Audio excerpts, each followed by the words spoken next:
கேஎஸ்பிக்கு இருக்க கமலாலயம், அதுதான் எங்களோட வீடு. அப்பா அவரோட அந்தமான் காதலின் போது பயங்கரமாக சண்டை வந்து அவர் கோச்சுண்டு வீட்டுக்கு போயிட்டார். நானும் உன்னை அந்த மாதிரி பேசிக்க கூடாது, நீயும் என்ன அந்த மாதிரி எல்லாருக்கும் என்ன சொல்லியிருக்க கூடாது. அதனால ஒரே சமயத்தில் வந்து கண்ணதாசனோட 2 ஒய்ஃபும் ப்ரெக்னெண்ட்டாக இருப்பாங்க. சுஜாதா வந்து ஜெயிக்கிற கல்யாணம் பண்ணிட்டாங்க வீட்டுக்கு தெரியாமல். மாற்றிக்கிறதுக்கு துணி இல்லாமல் வெளில வந்தாங்க.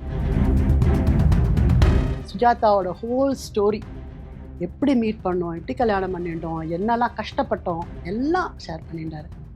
கேட்கறதுக்கு ரொம்ப கஷ்டமாக இருந்தது. ஏன்னா அவ்வளோ ஒரு உச்ச நடிகை. எங்கள் வீட்டு பக்கத்து வீட்டில் தான் பிரவீனா இருந்தாங்க, பாக்கியராஜும் பிரவீனா. அப்போ அவங்க வந்து பாக்கியராஜை கல்யாணம் பண்ணிக்கல, பட் தேவர் லிவிங் டுகெதர். இன்னைக்கும் பாக்கியராஜ் வந்து எனக்கு அத்திண்டு இருக்கு. அப்பா கிட்ட வந்து ஒரு நாளைக்கு லிட்ரலாக வந்துட்டு அழுதுட்டு, எனக்கு இந்த மாதிரி படம் நின்று போயிடுது டேரக்டர் ஸ்ரீனிவாசன் சார், எனக்கு என்ன பண்ணுறதுன்னு தெரியல, பணம் பூரா போயிடுது, எனக்கு நாளைக்கு நான் நிஜமாகவே நான் தற்கொலை பண்ணிக்க போகிறேன் அப்படின்ட்டு சொன்னாங்க. அவர்கிட்ட போய் பேசும்போது அவர் வந்து அமௌண்ட் சொன்னார். பெரியப்பா சொன்னால், இல்லை நாங்கள் அந்த அமௌண்ட் கொடுக்க மாட்டோம், எம்எஸ்விக்கு இந்த அமௌண்ட் தான் நாங்கள் கொடுத்துருந்தோம்.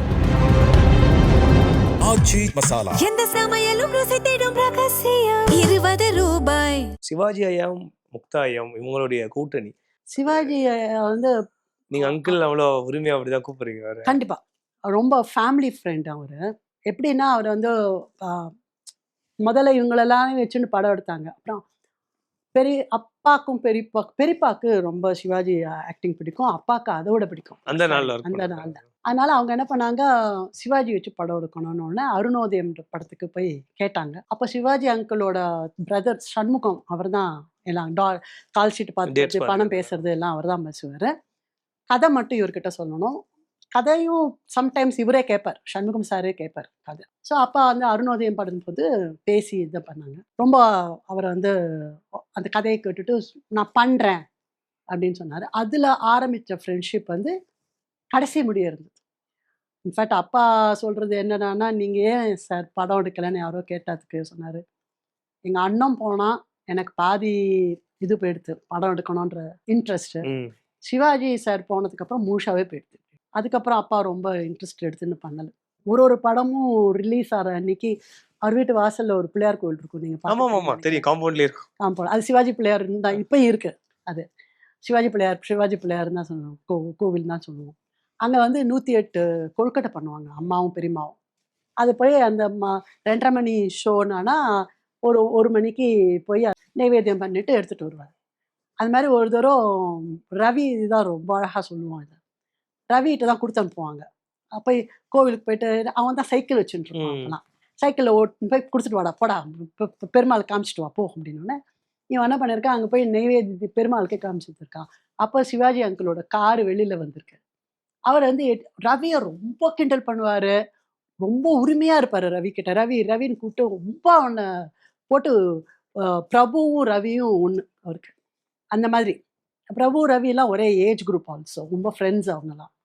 அவன் என்ன பண்ணாரு, டே என்னடா பண்ணிட்டு இருக்கேன் இங்கே என் கோயில் வாசல்ல அப்படின்னோடனே, அப்படியே இருக்கு நெய்வேத்தியம் பண்ணிட்டு இருக்கேன் அங்கிள் அப்படின்னோடனே, ஏண்டா அந்த கணேசனுக்கு நெய்வேத்தியம் பண்ணிட்டு இருக்க, இப்போ கொழுக்கட்டை கொடுக்குற, நடிச்ச இந்த கணேசனுக்கு ஒன்றும் கிடையாதா, இங்கே எடுத்துன்னு வாடா நீனு அப்படின்னு சொல்லிட்டு அப்படியே அள்ளி எடுத்துன்னு போயிட்டாராம்.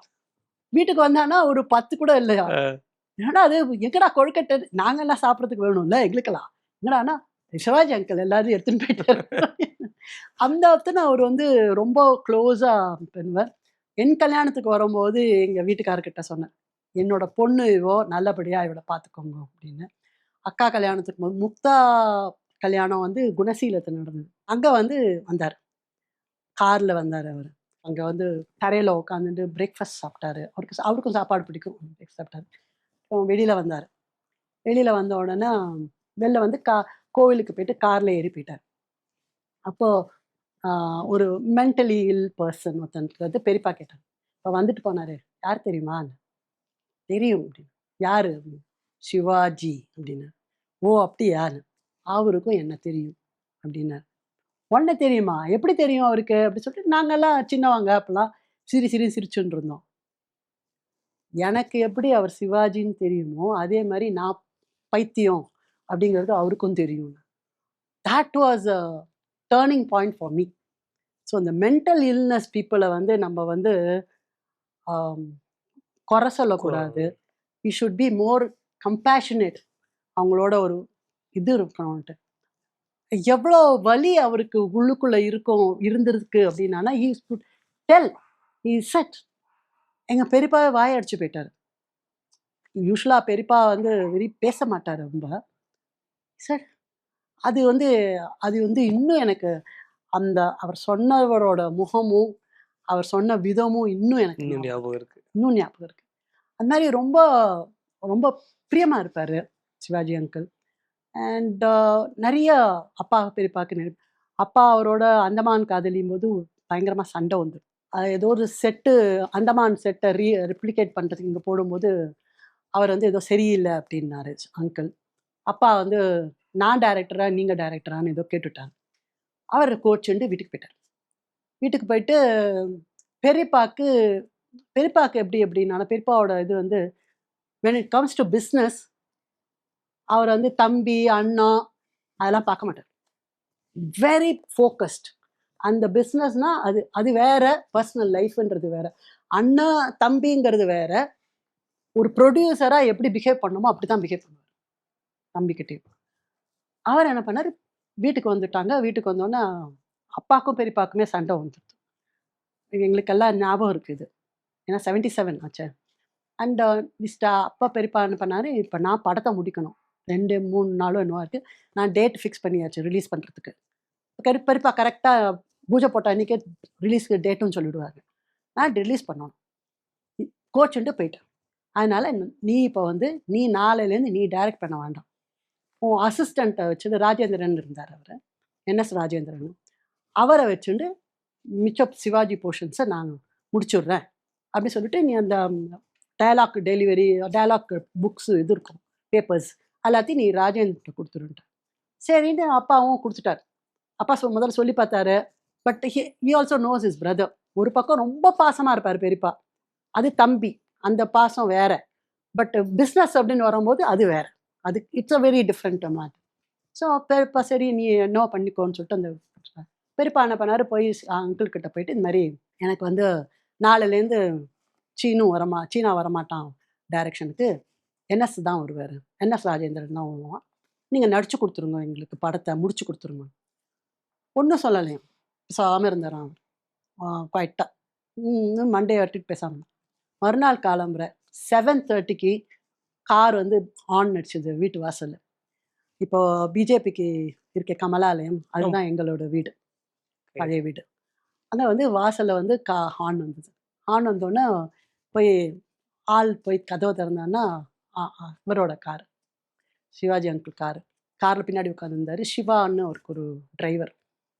காரை உள்ளே எடுத்துகிட்டு வந்துட்டு போர்ட்டிக்கோலை வந்து நிறுத்திட்டு இசைட் இவர் இறங்கலை கார்லேருந்து சிவா கிட்ட வந்து போய் சீனா வைஷ்ணவர் சொல்லு அப்படின்னு. ஸோ அப்பா அவர் வந்து பெரியப்பா ஓடி வந்துட்டாங்க, அதுக்குள்ளே வெளியே உள்ளே இருந்து எல்லோரும் நாங்கள் எல்லாருமே ஓடி வந்தோம். அதனால சீனு வர சொல்லு அப்படின்னு. ஸோ அப்பா மேலே தான் அப்பாவோட ரூமு, அதனால் மேலே இருந்தார் அப்பா. போய் அப்போ பெல் அடித்தோடனே வந்துட்டார் அப்பா கீழே. அப்பா ஒரு லுங்கி தான் போட்டுப்பார், அப்போலாம் லுங்கி போட்டுன்னு வந்த உடனே ஓடி வந்தார். உடனே சரி நீ என்ன பண்ண, போய் உன்னோட கதர் வேஷ்டி கதர் சட்டையை போட்டுண்டு வா காரில் ஏறு அப்படின்னாரு. என்ன சொல்கிறீங்க நீங்கள் அப்படின்னா, நானும் உன்னை அந்த மாதிரி பேசியிருக்கக்கூடாது, நீயும் என்ன அந்த மாதிரி எல்லாருக்கும் என்ன சொல்லியிருக்கக்கூடாது, அதனால கண்ணனோட படம் நிற்கக்கூடாது, வா நீ அப்படின்னோன்னு அந்த பெருந்தன்மை அவருக்கு இருந்தது. மன்னித்தோம் மறந்தோம்ன்ற பெருந்தன்மை வந்து அவர் ஏன் பாலிடிக்ஸில் வின் பண்ணலை அப்படின்னா, அவர் வந்து நிஜத்தில் நடிக்கவே மாட்டார். He'll be very true. நிஜத்தில் வந்து அவர் மாதிரி ஒரு நல்ல மனுஷன் நீங்கள் பார்க்கவே முடியாது. ஒரு குழந்தை மாதிரி இருப்பார் அவர். அப்பாவுக்கு அப்படியே லிட்டரலாக கண்லேருந்து தண்ணி வந்துடுது. குடுக்குடுன்னு ஓடி போய் குளிக்க கூட இல்லை, அப்பா அவசரமாக வேஷ்டி போட்டுண்டு ஓடி வந்துட்டார். ஆனால் பெரியப்பாட்ட சொன்னார், நீ உன் காரில் வா, நீ வரபடி உன் காரில் வா, நான் சீனுவை மட்டும் என் காரில் அழிச்சுன்னு போகிறேன், நாங்கள் 2 பேரும் டிஸ்கஸ் பண்ணணும் படத்தை பற்றி. அப்புறம் ஒண்ணுமே இல்லை, வெறும் படத்தை பத்தி தான் பேசிட்டு இருந்தார். அந்த ஒரு ஒரு பாண்டிங், அந்த ஒரு ஒரு மரியாதை கொடுக்க வேண்டிய இடத்துல மரியாதை கொடுக்கறது அதெல்லாம் is is a class apart. யாருமே அந்த மாதிரி வர முடியும். அந்த ஒரு ஒரு குணத்தினால தான் அப்பா வந்து அவரை வச்சுன்னு சோ மெனி மூவிஸ் பண்ண முடிஞ்சது. ஏகப்பட்ட படங்கள் பண்ணியிருக்காங்க இல்லையா? 11 படமோ 12 படமோ ஆமா 11 12 ஃபிலிம்ஸ் பண்ணியிருக்காங்க. பண்ணிருக்காங்க. உங்களுக்கு எது ஃபேவரட் அதுல அவங்க 2 பேர் சேர்ந்து பண்ணதுல? அந்தமான் காதலி ரொம்ப ஃபேவரட் எனக்கு. அதுக்கப்புறம் பரீட்சைக்கு நேரமாச்சு ஃபேவரட் தான். ஆனா ரொம்ப அழுக. அதனால கொஞ்சம் டிராமாவா படமா எடுத்தது. டிராமா படமா எடுத்தது. எம்எஸ்வி ஐயா, முக்தா ஐயா இவங்களுடைய பாண்ட். ஏன்னா வந்து வேற இசையமைப்பாளர்களையும் வி. குமார் சாரோட பண்ணியிருக்காரு அப்பாக்கு. அதுக்கப்புறம் லேட்டர் பீரியட்ல கூட சந்திரபோஸ்லாம் கூட படங்கள் பண்ணியிருக்காங்க. பட் முக்தா சார்ன்னு சொன்னா எம்எஸ்வி ஐயா தான் அப்படின்றது. அண்ட் இன்னொன்னு கண்ணதாசன் ஐயா. எனக்கு தெரிஞ்ச ஒரு 30+ ஃபிலிம்ஸ்ல I think more then 150 songs எழுதியிருப்பாங்கன்னு நினைக்கிறேன். இவர் பண்ற படங்கள்ல மெஜாரிட்டி அவர் தான். அவர் மறைவுக்கு அப்புறமா தான் வேற கவிஞர்களுக்கே போனாருன்னு சொல்லலாரு.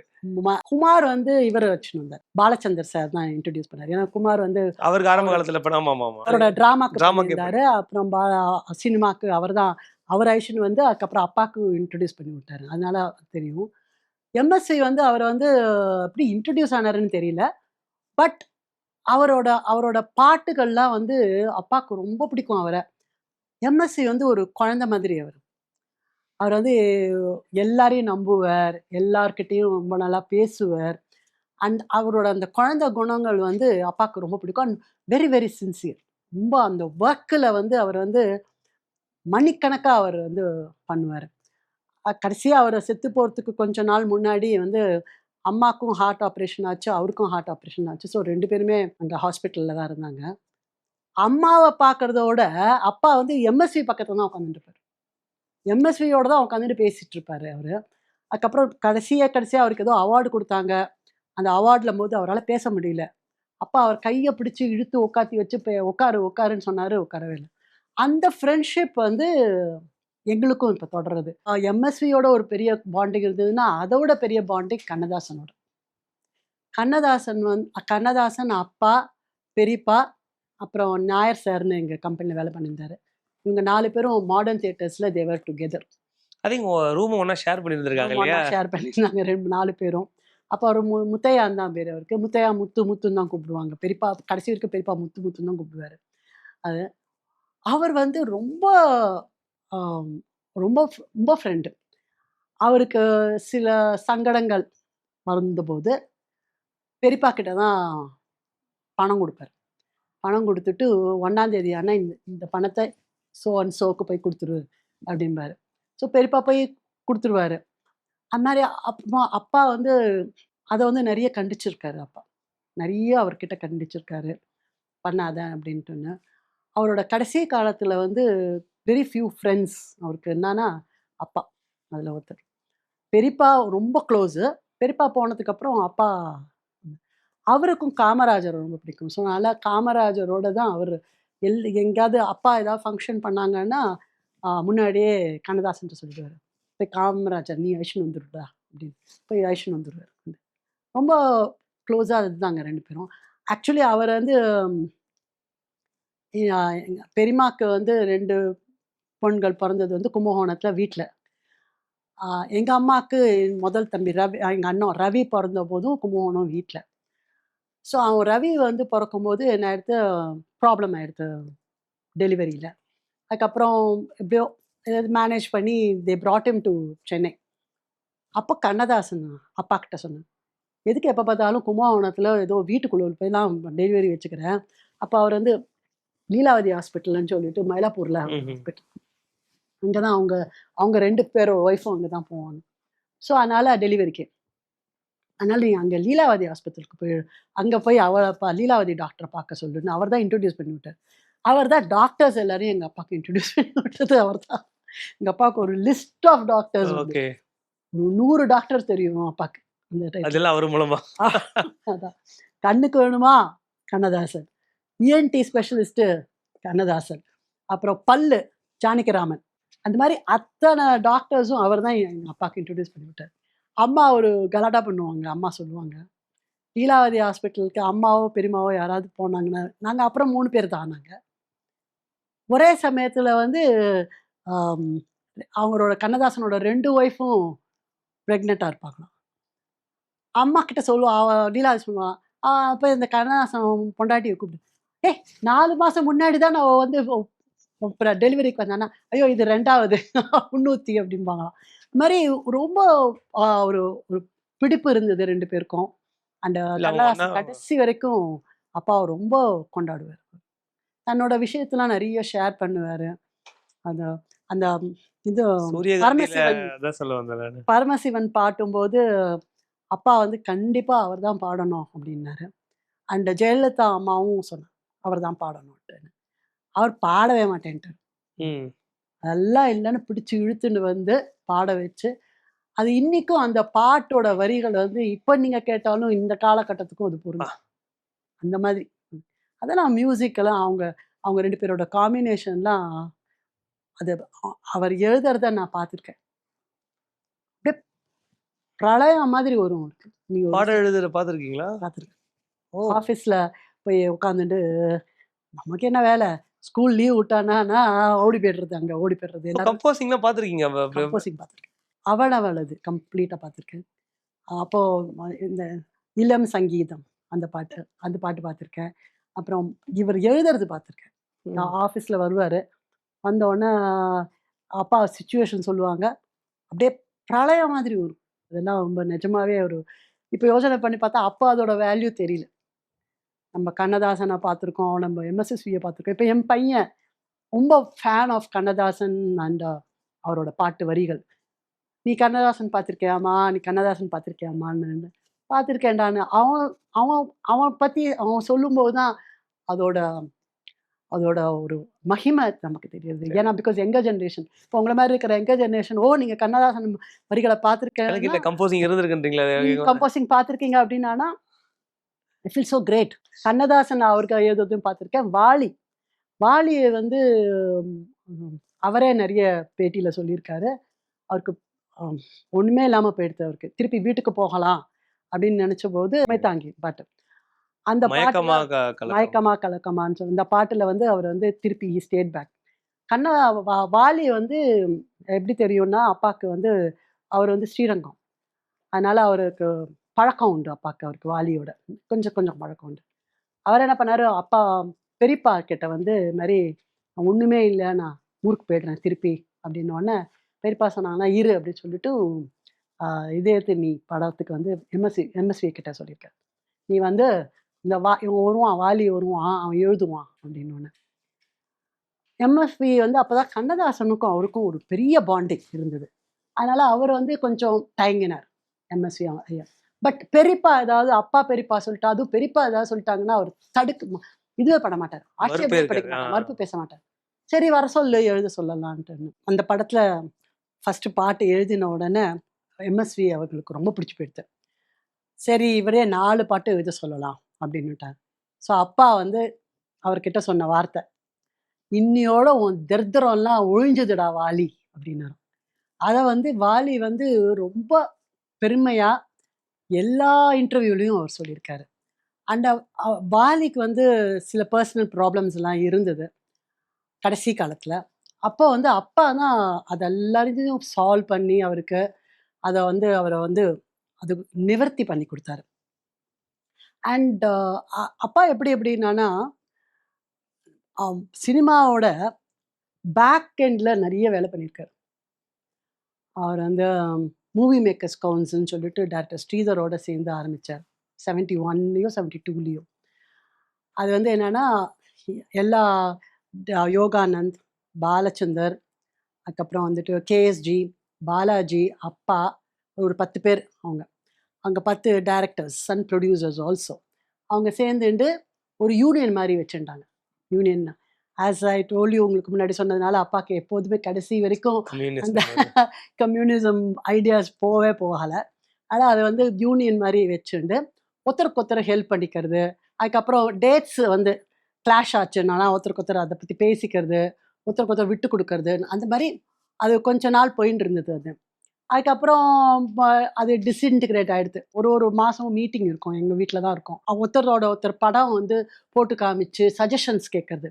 லைக் பாலச்சந்தர் சாரோட படத்தை வந்து அந்த குரூப்புக்கு போட்டு காமிப்பாங்க. போட்டு காமிச்சிட்டு அப்பாவோ இல்லை யோகானந்த் சாரோ சஜஷன் சொல்லுவாங்க. அதே மாதிரி இவங்க அந்த மாதிரி ஒரு ஒரு ஒரு யூனிட்டி இருந்தது. அப்போ அதுக்கப்புறம் என்ன பண்ணிட்டாங்க, அதுக்கப்புறம் அது டிஸ்இன்டிகிரேட் ஆன உடனே நெக்ஸ்ட் வந்து தமிழ், இப்போ நீங்கள் பார்க்குற தமிழ் ப்ரொடியூசர்ஸ் கவுன்சில், தயாரிப்பாளர் கவுன்சில், அது முதல்ல ஆரம்பிச்சது அப்பா தான். இனி தேதிக்கு அது எங்கேயோ இருக்கு அது. பட் அது வந்து அப்பா வந்து என்ன பண்ணாங்க, எம்ஜிஆர் சொல்லி ஆரம்பிச்சார். எம்ஜிஆர் வந்து அப்போ South Indian film chamber of commerce தான் இருந்தது 4 பேருக்கும் பொதுவாக. எம்ஜிஆர் சொல்ல நம்ம தமிழுக்குன்னு ஒன்று ஆரம்பியேன் சீனா நீனு அப்படின்னார். ஸோ அவரும் சீனான்னு தான் கூப்பிடுவார், சிவாஜி சாரும் சீனான்னு தான் கூப்பிடுவார். ஸோ அப்பா என்ன சொன்னாங்க, சரி நான் ஆரம்பிக்கிறேன்னு சொல்லிட்டு வலம்புரி சோமநாதன் அப்பா 2 பேருமா சேர்ந்து ரொம்ப கஷ்டப்பட்டாங்க. அப்போ வந்து தமிழ், தெலுங்கு, கன்னடம், மலையாளம் எல்லாரும் ஒன்னடி மண்ணடியாக தான் மெட்ராஸில் இட் வாஸ் தேர். ஸோ நம்ம தமிழுக்கு மட்டும் பிரிக்கிறோன்னு ஒன்று நிறைய பேருக்கு அது வந்து நடிகர்கள் எல்லாமும் இங்கேயும் நடிச்சுட்டு இருப்பாங்க, அங்கேயும் நடிச்சுட்டு இருப்பாங்க, மலையாளத்தையும் நடிப்பாங்க. இப்போ கமலஹாசன் எடுத்துட்டீங்கன்னா அவர் மலையாளத்தையும் நடிப்பார், இங்கேயும் நடிப்பார். அந்த மாதிரிலாம் இருந்தது. இப்போ ரஜினிகாந்த் எடுத்துருந்தீங்கன்னா ரஜினிகாந்த் அப்போ வந்தார், ரஜினிகாந்த் நடிக்க வந்துச்சிட்டார், கரெக்ட். ரஜினிகாந்த் வரும்போது இங்கேயும் கன்னடத்தையும் நடிச்சுட்டு இருப்பாரு, தமிழையும் நடிச்சுட்டு இருப்பாரு. So people were objecting நடிகர்களாக.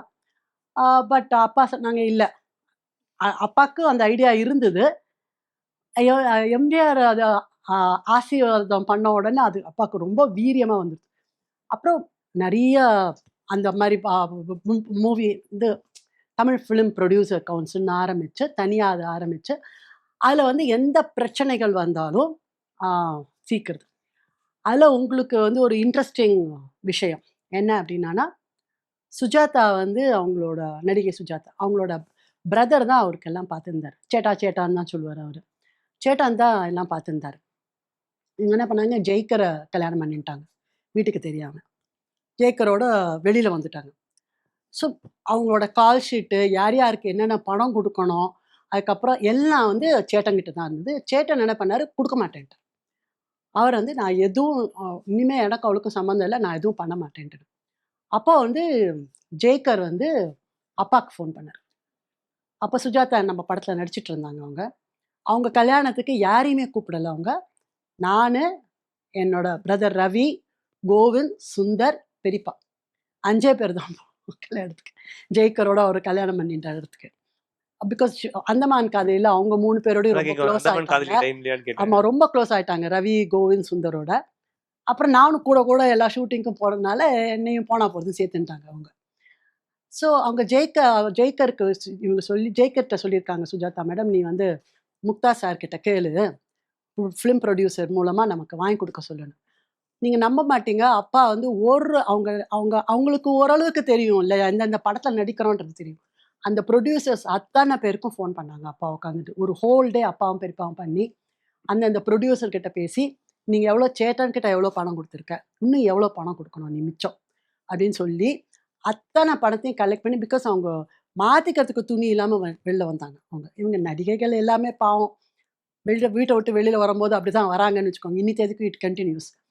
அது வந்து அவங்க வந்து அத்தனை பேருக்கும் அத்தனை பேர்கிட்டையும் பணம் கலெக்ட் பண்ணி சுஜாதா ஹஸ்பண்ட் கிட்ட, ஜெய்கர் கிட்ட. ஸோ ஜெய்கர் வந்து அந்த விதத்தில் ஜெய்கருக்கு வந்து ரொம்ப மரியாதை உண்டு அப்பா பெரியப்பா இல்லை. ஜெய்கரோட நிறைய கனெக்ஷன் இருக்கு இப்பயும் எங்களுக்கு.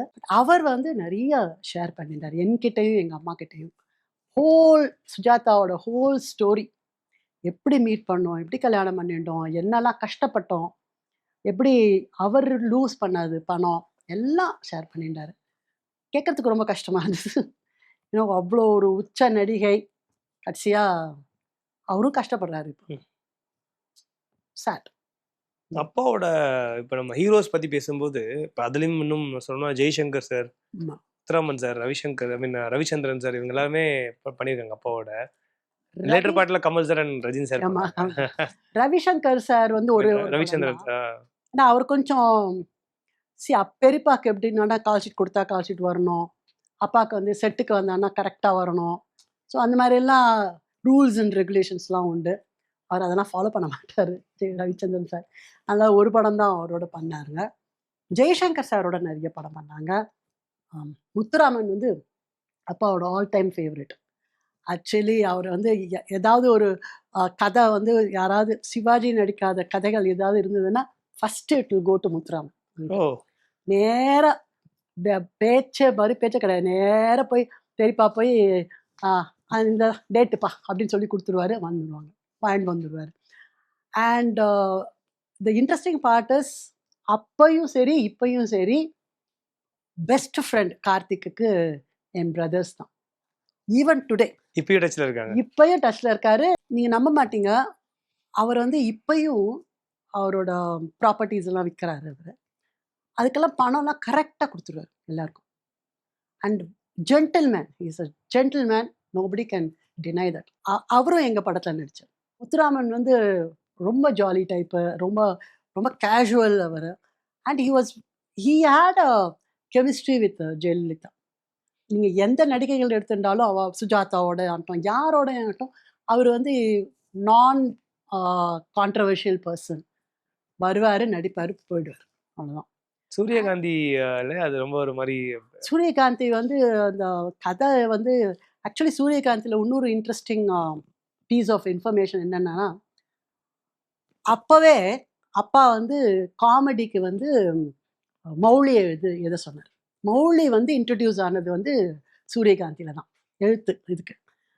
அப்போது வந்து சூரியகாந்த் கதை வந்து யாருதையோ கதை, பட் இவரது வந்து ஏஎஸ் பிரகாஷம் சொல்லிட்டு அவர் வந்து ப்ரொஃபஸராக இருந்தார் பச்சைப்பா காலேஜில். அவர்கிட்ட அப்பாவுக்கு எப்போதுமே அப்பாவுக்கு வந்து கதை எழுதுகிறவங்களை அண்ட் அது வந்து ரொம்ப பிடிக்கும் அப்பாவுக்கு. நிறைய பேரை இன்ட்ரடியூஸ் பண்ணியிருக்காங்க, விசு, பாலச்சந்தர் சாரு, அதுக்கப்புறம் ஆமாம் மௌலி, அப்புறம் பாலமுருகன் முன்னாடி எழுதிந்தார் நினைக்கிறேன், மகேந்திரன், எல்லாரையும். அந்த மாதிரி கதை எழுதுகிறவங்கள கதை வசத்துக்கு எல்லாம் ரொம்ப பிடிக்கும். அதனால் அப்பா வந்து என்ன பண்ணார், சூரியகாந்திக்கு போடும்போது Jayalalithaa also preferred Muthuraman. Muthuraman uncle கிட்ட என்ன பெரிய சௌரியம் என்னன்னா, அவர் தன்னோட போர்ஷன்ஸ் என்ன நடிக்கணுமோ நடிச்சுட்டு போயிடுவார். தனக்கு வந்து இம்பார்ட்டன்ஸ் கொடுக்கணும்னு நினைக்க மாட்டார். கதை வந்து ஹீரோயின் மேலே இருந்தாலும் அவருக்கு மைண்ட் பண்ண மாட்டார். அதே மாதிரி தான் Sivakumar uncle. If the story is on the heroine, he doesn't mind. அவங்களுக்கு அவங்க போர்ஷன் என்னவோ அதை நடிச்சு கொடுத்துட்டு போயிடுவாங்க அவங்க, அவ்வளோதான். எனக்கு தான் இம்பார்ட்டன்ஸ் கொடுக்கணும் இப்போ இருக்கிற மாதிரிலாம் அதெல்லாம் கிடையாது. ஸோ அதனால் என் கல்யாணத்துக்கு வந்தார், நான் நல்லா பேசிகிட்டு இருப்பார் அப்பாவோட. பட் அப்பா பெரியப்பாக்கு ஒரு ஒரு ஒரு இது என்னென்னா, ப்ரொஃபஷன் வேறு, பர்சனல் லைஃப் வேறு.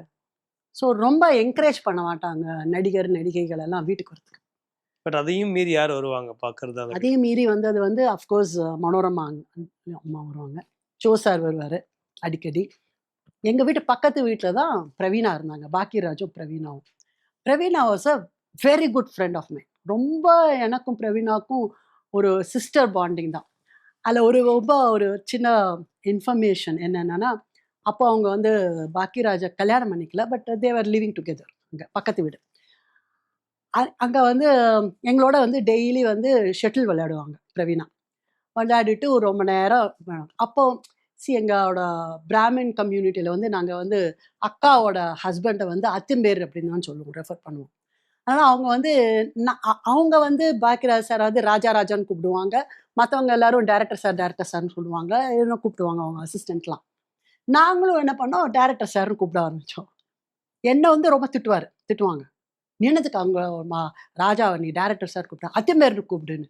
ஸோ இன்னைக்கும் பாக்கியராஜ் வந்து எனக்கு அத்திம்பேர் தான். நான் இப்போ அன்னைக்கு முக்தா ஃபிலிம் 60 நான் பார்க்கும்போதும் அவர் அதான் சொன்னேன், அத்திம்பேருன்னு தான் கூப்பிடுவேன். ஏன்னா எனக்கு ரொம்ப என்னோட நிஜமாவே நான் அவங்கள வந்து ஒரு அக்கா மாதிரி தான் நான் அவங்க என்னை ஒரு தங்கையாக தான் ட்ரீட் பண்ணாங்க. பெரியப்பா கிட்ட அவங்களுக்கும் ரொம்ப உண்டு, பாக்கியராஜ் சாருக்கும் ரொம்ப பிரியம் ஜாஸ்தி. அதனால் பாக்கியராஜ் சார் வந்து படம் பண்ணி கொடுக்குறேன்னு சொன்னார். இந்த சின்ன வீடு கதை வந்து பெரியப்பா கிட்ட தான் அவர் முதல்ல சொன்னார். பட் அது இன்னும் செட் ஆகலை அப்பாக்கும் பெரியப்பாக்கும், அதனால் வேண்டான்னுட்டாங்க. அதுக்கப்புறம் இன்னொரு படம் பண்ணி தரேன்னு சொன்னாங்க, அதுக்கப்புறம் அது நடக்காமே போயிடுது. இன்னைக்கு தெரிய வரைக்கும். ஆனால் அவரோட சிஷ்யர் வச்சு அப்பா படங்கள் பண்ணியிருக்கிறாரு. சிஷ்யர் வச்சு பண்ணார், பாண்டியராஜன் வச்சு அவ்வளோ படம் பண்ணார், 3 படம் பண்ணார். கதாநாயகன், வாய் கொழுப்பு, சின்ன சின்ன ஆசைகள் 3 பண்ணார். அண்ட் 3த்துக்கும் நல்ல ரெஸ்பான்ஸ் இருந்து நல்லாவும் ஓடிது. கதாநாயகன் வந்து நாயகன் முடிச்ச கையோடயே பண்ணாங்க கதாநாயகன்னு. அது மலையாள மலையாள படம். மலையாள மோகன்லால் படத்தோட சாரோட. இது. பட் அந்த மலையாள படம் ரொம்ப நல்லா இருந்தது. கிரேசி மோகன் அகைன் அவர் வந்து ஏற்கனவே இதுல ரைட்டர்ஸ்ல இன்னொரு ரைட்டர். ஆமா அவர் வந்து பொய்க்கால் குதிரைக்கோ இதுக்கோ எழுதினாரு. பட் அந்த படம் சரியா போகல. அதுக்கப்புறம் அவர் சினிமாவே அவருடைய டிராமா ஒண்ணு இருக்கு. மேரேஜ் மேட் மேனேஜ்மெண்ட் அதை வந்து அப்புறமா அப்பா தான் அவரை வந்து கூட்டிட்டு வந்தார் கதாநாயகனுக்கு கதை எழுதுன்னு. கதாநாயகன் கதை எழுதும்போது அவர் வந்து முக்தா ஃபிலிம்ஸ் ஆஃபீஸ் வந்து முக்தா கல்யாண மண்டபம் இருக்குல்ல, அங்கே தான் இருந்தது ஆஃபீஸு. அங்கே வந்து பக்கத்தில் ஏதோ ஒரு பரியல் கிரவுண்ட் இருக்கு அங்கே. அங்க வச்சுதான் இப்ப அபூர்வ சகோதரர்களுக்கு முன்னாடி ஒரு மீட் பண்ணது. ஆமா அங்கே ஏன்னா அந்த முக்தா ஃபிலிம்ஸ் ஆஃபீஸ் அதான். அங்கே கமலஹாசன் அங்கே வந்திருக்காருன்னு சொன்ன உடனே அது வந்து பரியல் கிரவுண்டுக்கு எதுக்கோ வந்திருந்தாரு ஷூட்டிங்க்கு. அப்போ அப்பாவும் இவரும் கிரேசி மோகனும் போய் மீட் பண்ண உடனே அங்கே அவங்களோட ஃப்ரெண்ட்ஷிப் ஆரம்பிச்சது. It is still going very strong. அந்த காம்பினேஷன் எவ்வளவு படங்கள் எவ்வளோ வந்திருக்கு. படங்கள் ஏன்னா அந்த இன்சிடென்ட் ஞாபகம் வருது. நாங்க சுடுகாட்டுல தான் 2 பேரும் நாங்க மீட் பண்ணிக்கிட்டோம் அப்படின்னு சுடுகாடு. அது வந்து அது பக்கத்துல இருக்கு, இப்போ இருக்குன்னு நினைக்கிறேன். அந்த சென்ட் மேரிஸ் ரோட்டில் அந்த பிரிட்ஜை தாண்டின உடனே இறங்கின உடனே லெஃப்ட் ஹேண்ட் சைடில் வரும். அங்கே தான் இவரும் இருந்தார். நம்ம ஐஸ்வரி வேலன் அப்பாவும் ஐஸ்வரி வேலனும் அங்கே தான் அந்த அந்த அந்த ஏரியா தான் அவங்க எல்லாரும். ஸோ ஐஸ்வரி வேலன் அவரோட அப்பாவும் நிறைய படத்தில் இங்கே இருக்குன்னு நான் படத்தில் சிம்லா ஸ்பெஷல் இன்னும் 2-3 படத்தில் நடிச்சிருக்காங்க அவரும். அதனால் சரி அவங்களாம் ஒரு ஒரு குடும்பமாக இருந்தாங்க. ஒருத்தருக்கு ப்ராப்ளம்னானா அதை வந்து இப்போ மாதிரி மீடியாவில் சொல்லிண்டோ அந்த மாதிரிலாம் பண்ணவே மாட்டேன். அப்பா கிட்ட நிறைய பேர் தங்களோட ப்ராப்ளம்ஸ் எடுத்துகிட்டு வந்திருக்காங்க. மீண்டும் கோகிலா படம் அது வந்து ரேகா நடிக்கிறதா இருந்தது. சில காரணங்களால் ரேகா போயிட்டாங்க பாதியிலே. அதுக்கப்புறம் அந்த அது வந்து அதை தீர்க்கறதுக்கு அப்பா கிட்ட தான் வந்தது அந்த சுச்சுவேஷன். அப்பா சொன்னாங்க, சரி ரேகா போயிட்டா, இப்போ நம்ம வந்து படம் ஆரம்பிச்சாச்சு. அப்பா எப்போதுமே is always on the producer side naturally. அதனால அப்பா சொன்னாங்க, படம் ஆரம்பிச்சாச்சு, இது இனிமேல் விட முடியாது. கமலஹாசன் வந்திருந்தார். கமலஹாசன், பஞ்சு அருணாச்சலம், அப்பா, பெரியப்பா 4 பேரும் தான் இருந்தாங்க. நாங்கள் யாரும் இல்லை. நாங்கள் கொடைக்கானல் போயிட்டோம். இது அப்புறமா கேள்விப்பட்டது. அக்கா இருந்தாங்க, அதனால அக்கா சொல்லுங்க. ஸோ அப்பா என்ன சொன்னாங்களா, நான் வந்து ரேகாக்கு பதிலாக நான் தீபாவுக்கு உனக்கு ஃபோன் பண்ணி கொடுக்குறேன். ஏன்னா தீபா அப்பா தான் இன்ட்ரடியூஸ் பண்ணாங்க நடிகை தீபாவை. அதனால் தீபாவுக்கு ஃபோன் பண்ணி அவங்க அம்மா கிட்ட பேசினேன். நீங்கள் வந்து உடனே கால் ஷீட் கொடுத்து உடனே இப்போவே ஆரம்பிக்க போகிறோம் படத்தைன்னு.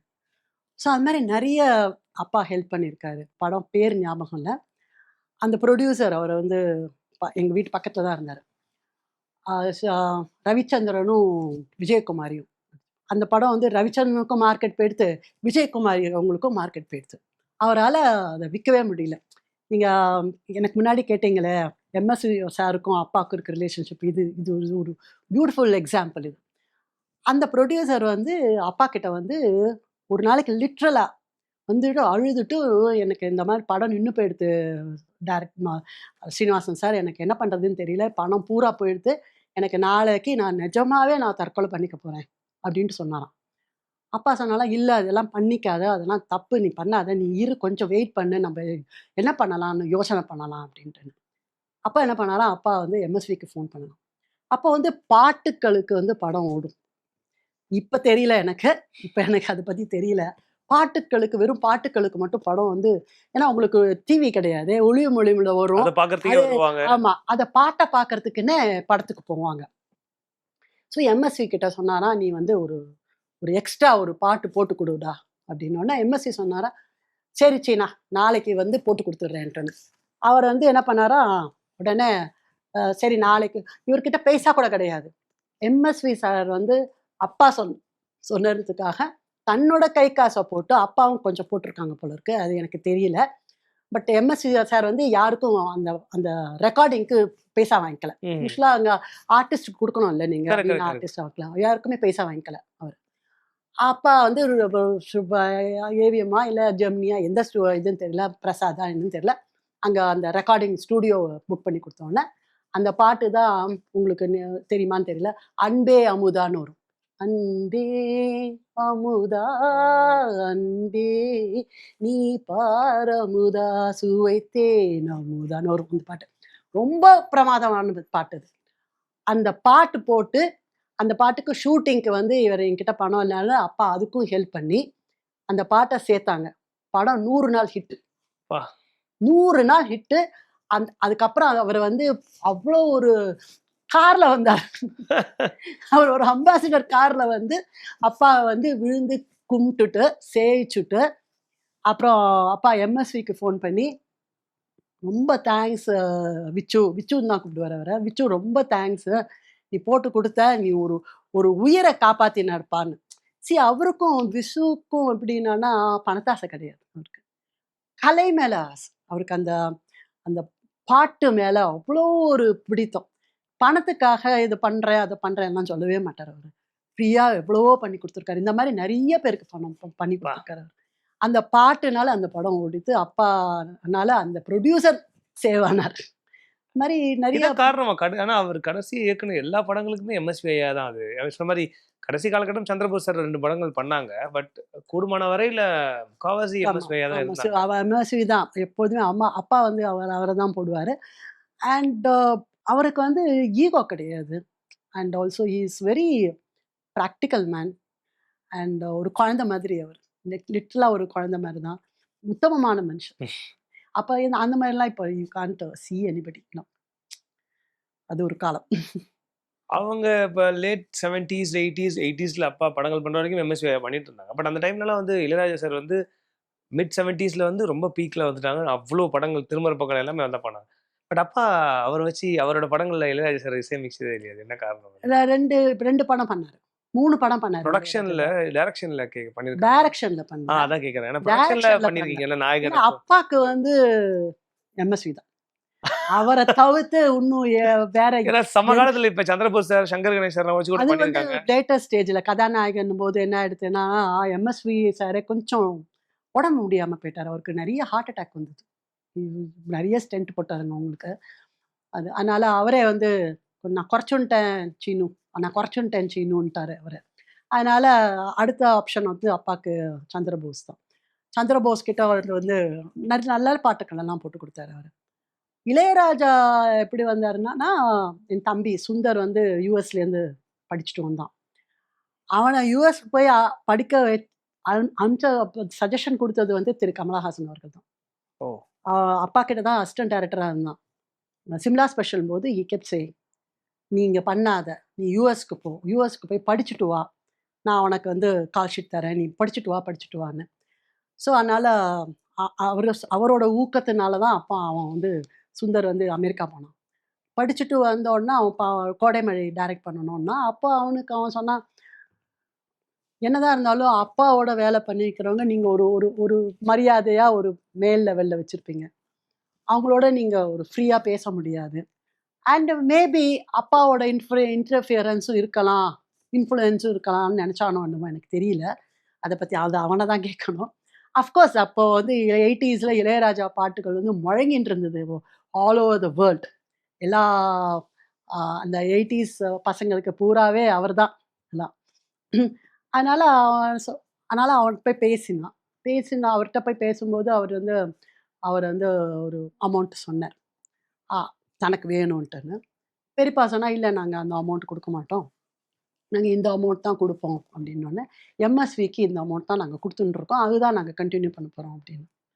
அவர் வந்து எம்எஸ்விக்கு ஃபோன் பண்ணார், இளையராஜா சார் ஃபோன் பண்ணி, இந்த மாதிரி இவங்க முக்தா ஸ்ரீனிவாசனும் முக்தா ராமசாமியும் வந்தாங்க, அண்ணன் தம்பி தான் சொல்லுவாங்க, அண்ணனும் தம்பியும் வந்தாங்க, வந்துட்டு இது மாதிரி எனக்கு இவ்வளோ தான் கொடுப்பேன், உங்களுக்கு இவ்வளோ தான் கொடுத்துருந்தேன், அதனால் இவ்வளோ தான் கொடுப்பேன்னு சொன்னாங்க, உண்மையா அப்படின்னு கேட்டோன்னே அவர் வந்து எம்எஸ்வி சொன்னார், அதுதான் உண்மை, ஆனால் நீ வந்து இந்த அந்த கம்பெனியை விட்டுடாத, உனக்கு என்னைக்கு டயம் சொல்கிறானோ ராமசாமி அண்ணா அந்த டயத்துக்கு கொண்டு வந்து பேசா கொடுத்துருவார் அவர், அதனால் நீ அதை பற்றி கவலையே படாத. ஒன்று. ரெண்டாவது, யங்ஸ்டர்ஸோட நீ வேலை பண்ண ஆரம்பி, ஓல்டர் ஜென்ரேஷனை விட்டுடு. ஏன்னா அவங்க அவங்களோட காலகட்டங்கள் 5 வருஷமோ 10 வருஷமோ, இவங்க யங்ஸ்டர்ஸோட நீ பண்ணனா நீ இன்னொரு 25 வருஷத்துக்கு நீங்கள் அவங்களோட ட்ராவல் பண்ணலாம், அட்லீஸ்ட் மினிமம் ஒரு 15 இயர்ஸாவது நீ ட்ராவல் பண்ணலாம், அதனால் அதை விட்டுட்டு நீ இதை எடுத்துக்கோ அப்படின்னு. அவரோட எம்எஸ்வியோட ரெக்கமெண்டேஷனில் தான் இளையராஜா சார் அந்த எம்எஸ்வியோட அமௌண்ட்டுக்கு ஒத்துட்டார். இல்லைன்னா அவர் அந்த காலகட்டத்தில் அவர் அதை விட ஜாஸ்தி அதிகமா தான் வாங்கிட்டு அதிகமாக தான் வாங்கியிருந்தாரு. எம்எஸ்வி சொன்னதுனால சரி சரி இப்போ நம்ம ஒத்துப்போம் அப்படின்னு சொல்லிட்டு ஒத்துண்டாரு. ஸோ ஆனால் மியூசிக் பிரமாதமாக போட்டு கொடுத்தாரு. பேக்ரவுண்ட் மியூசிக் அதோட பிரமாதமாக போட்டு கொடுத்தாரு. கோடை மழையில் எல்லா பாட்டுமே ஹிட்டு. அதுக்கப்புறம் மணிரத்னம் வரும்போது மணிரத்னம் அவருக்கு ஆல்ரெடி அவங்களுக்கு பண்ணிட்டு இருக்காரு. ஆமா. ஆஸ்தான இது. அதனால அவர் மூலமா அவர் வந்தாரு. அதுக்கப்புறம் கார்த்திக் படம் எதிர்காற்றுன்னு ஒரு படம். அதுக்கும் சுந்தர் தான் டைரக்ஷன். அதனால he preferred Sundar to work with. அதனால சுந்தர் போய் கேட்டான். கேட்ட உடனே அவர் வந்து கண்டிப்பா பண்ணி கொடுக்குறேன்ப்பா உனக்கு அப்படின்னாரு. எந்த சமையலும் ருசி தேடும் ரகசியம் 20 ரூபாய்.